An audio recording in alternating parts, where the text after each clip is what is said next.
नमस्ते मित्रांनो, नीट भेटच्या या ट्युटोरियलमध्ये आपले स्वागत आहे. आज आपण पाहणार आहोत मायक्रोसॉफ्ट एक्सेलमध्ये काउंट फंक्शन कसे वापरावे.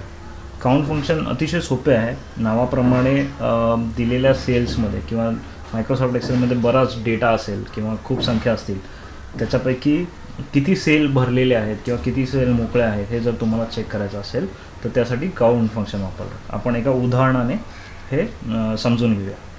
आता मी इथे काही सेल्समध्ये संख्या लिहितो. कोणत्याही संख्या लिहू शकता तुम्ही.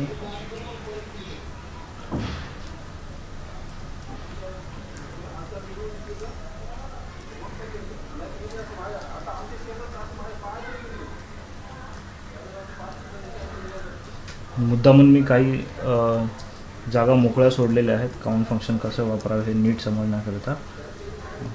इथे मी एक चौकट तयार करतो जेणेकरून तुम्हाला काउंट फंक्शन कळेल. आता जर काउंट फंक्शनमधून मला पाहायचं आहे की या पूर्ण टेबलमधील किंवा या पूर्ण दिलेल्या चौकोनांपैकी किती जागा रिकाम्या आहेत, किती भरलेल्या आहेत. तर भरलेल्या जागा तपासण्यासाठी मी काउंट फंक्शन वापरतो. काउंट असे लिहायचे ब्रॅकेट आणि मग सर्व सेल्स त्यामध्ये सिलेक्ट करून घ्यायचे.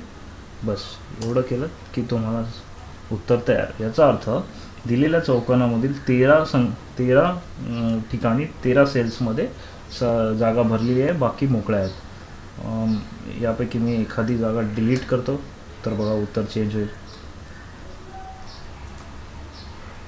किंवा मी आणखीन ॲड करत गेलो तर त्या हिशोबाने काउंटचे उत्तर बदलत जाईल. तर असं हे सोपे काउंट फंक्शन खूप मोठ्या डेटावर काम करत असताना तुम्हाला अतिशय सोपे आणि उपयोगाचे ठरते. नीटभेटचे हे ट्युटोरियल तुम्हाला आवडले असेल याची खात्री आहे. असे अनेक ट्युटोरियल्स तुम्ही neetbhet.com वर पाहू शकता. धन्यवाद.